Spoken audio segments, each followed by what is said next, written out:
How to manage marketplace notifications on Facebook mobile. Hello guys, in today's video I'm gonna show you how to manage marketplace notifications on Facebook mobile. First thing we're gonna do is go to Facebook and then click this three lines here, and now go down until you find settings and privacy, and then click settings, and now go down and click notifications,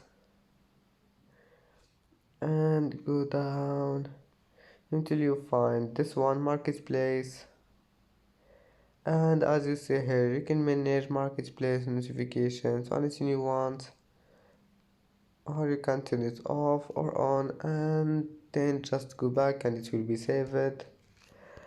And that's it for today's video. If don't forget like and subscribe, and see you in the next video.